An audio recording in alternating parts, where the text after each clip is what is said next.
Hello everyone and welcome back to Jacqs Scraps. Thanks for joining me today for another day of October daily pages. I'm going to be doing a partial voiceover today as I create the pages, so let's get started. Well, I recently purchased this removable vinyl paper from the Dollar Tree, and I already had in mind that I wanted to create ghosts with this. So I thought that was a perfect time to try it out and also create my ghost for the prompt. Now, my ghosts are not going to be spooky, I don't think.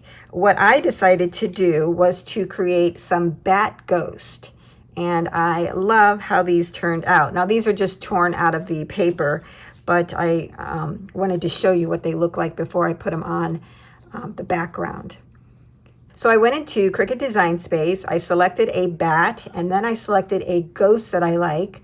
I then took the ghost, put it over the bat so that you couldn't actually see the back part, the middle part of the bat's body. And then I merged it to create my bat ghost. It also came with little eyes that I put on there. So I made two big ones and then a couple small ones. These are so cute. I got this idea from Dollar Tree. I actually saw some bat ghosts there as well. So I thought creating my own in some way was the best bet for me.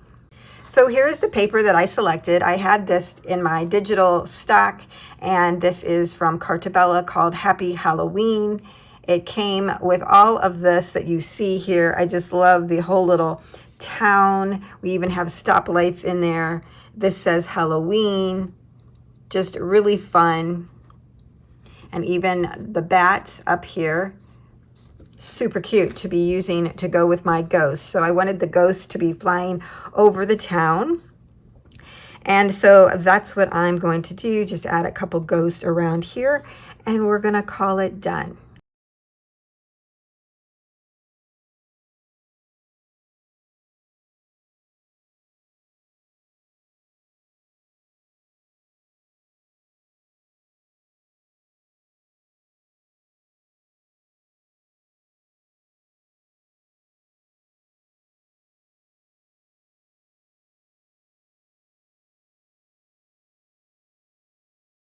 So I switched out the smaller boo. I just didn't think it was the right size with the big ghost. And then I didn't have any speech bubbles going in this ghost direction. So I used one of the wood veneers that has glitter on it from the Dollar Tree. And then I also added this wood witch that also came from the Dollar Tree. I think she just really sets this whole thing off. That's why the ghosts are all astir. And then I added some 3 little baby ghosts here, as well as these speech bubbles here, Eek and Boo, and that was from the DCWV Halloween Party sticker set. It was this one with the holographic words, which is awesome, and then this sheet with the ghost and bat on it. I love how this turned out. It's so easy when you're using digital elements with paper crafting because it makes it so much simpler. It's like a vision come true. I wanted the ghost to be over the town, and this is perfect.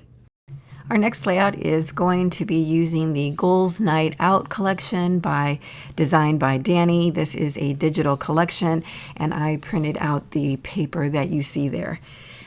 What I have used on top is a card from the Dollar Tree, and what I'm doing here is creating a layout to document the clay play that I did the video with Frank Garcia's 31 mold, and I wanted to incorporate those items and show you that you can use those clay items when paper crafting.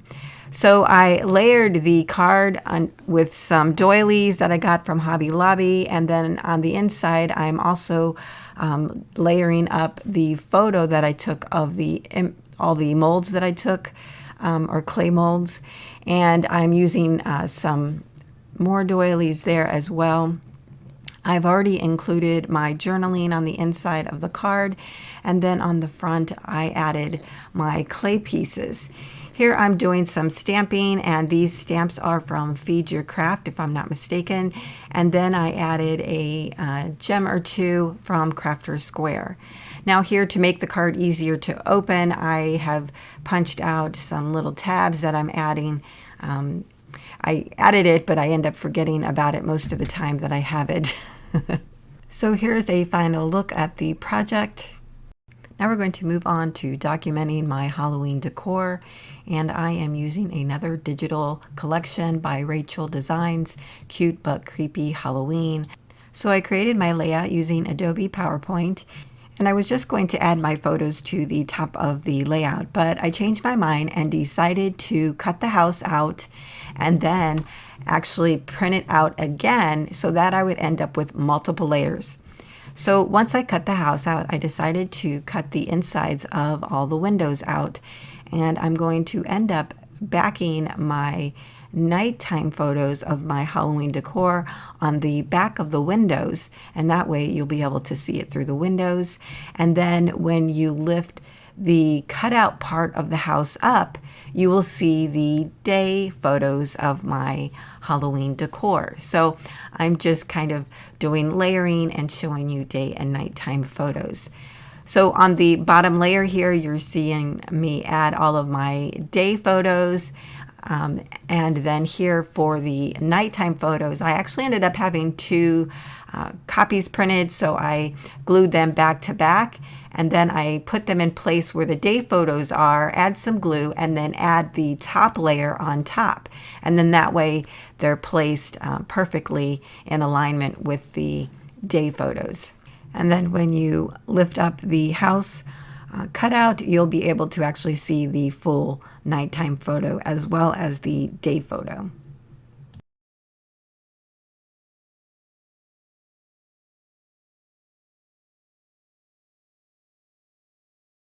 So now I'm going to add a little bit of decor. We're adding stickers from Crafter's Square, and I'll also be adding those pastel cobwebs from AliExpress.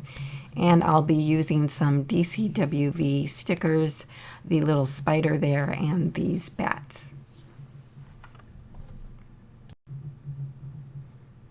So I add my number here, and I go to put it into my album, and once I do, I realized I needed to punch some of the holes from all of the images that I added to get that in there.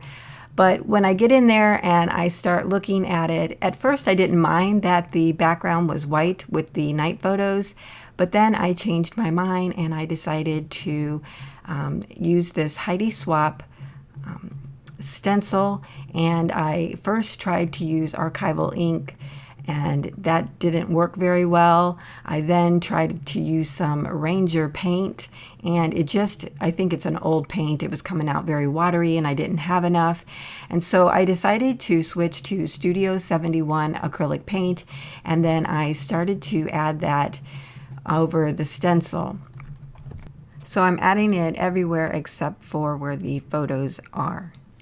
And I'm going to do the same process to the other side of the house.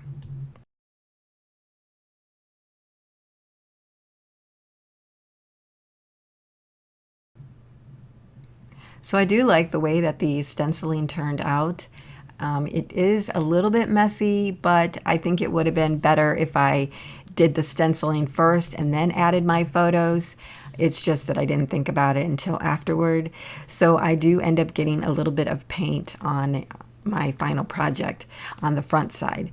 So here I'm showing you the final results, and what I found is when I put the stencil down over the photos, it actually damaged the photo and took up some of the ink. So when I did the other side, I actually put post-it notes over the photo and then put my stencil down and did the painting, and then that worked out much better. We're putting this into the album, and I then decide to add some of the Crafter's Squares little jemmies up there to the little banner that I had printed out earlier. I really love how this turned out.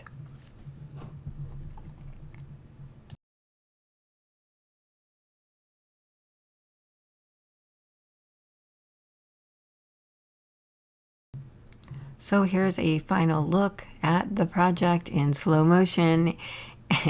And then I'm going to go over the previous 2 pages just so that you can see them better as well. And now we'll move on to our final page. Last year I did a video on how to create this moon type of layout using distressed inks, and mica sprays, and I was inspired by someone else. I'll leave that video down below for you. But when I read the first prompt for PinkOddBird, which was to paint, draw, or collage a full moon, I immediately thought about these that I had already done last year. I knew I had extras, and so I wanted to use them. I selected this one with the purple and orange.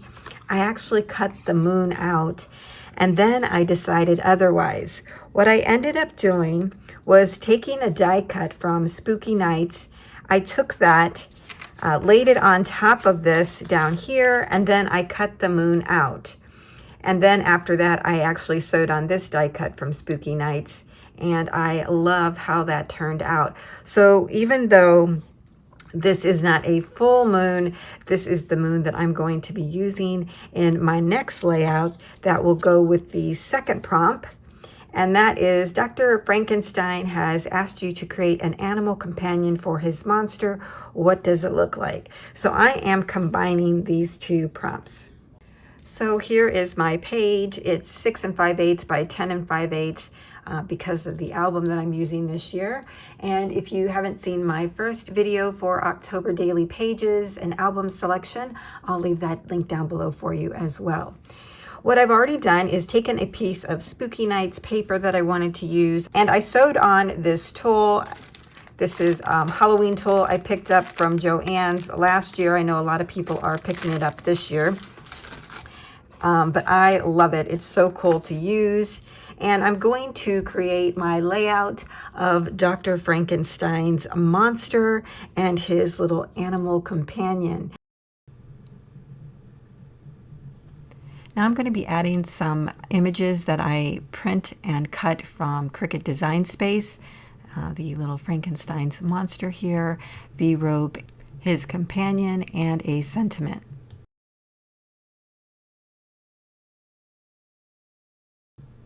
So that's it for this layout.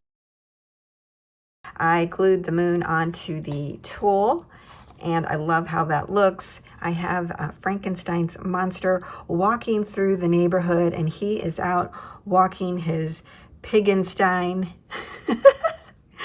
I created a pig animal because I collect pigs, and I thought that would be apropos for my Frankenstein's monster to have a pig for his animal. So I put him up on adhesive dots so that he could be elevated and look like he's in front of the monster, Frankenstein's monster. I added a sentiment that says, "Just walk in my pig," and I sewed through that and put that up on foam adhesive as well. I think that's hilarious, and I love it. One of the great things about using PinkOddBird prompts is that you can modify them any way that you want. So I especially did that here with the moon, but this was an appropriate moon for me. I love this. I don't know how I'm going to incorporate the prompts yet. I may just do one sheet or come back and add a tag and tuck it up in here. I just haven't figured that out yet. Because these are so dark, I thought I might add something that was just a little bit lighter to see. So I still haven't figured that part out, but that's it for today. I thank you so much for joining me, and I'll see you next time.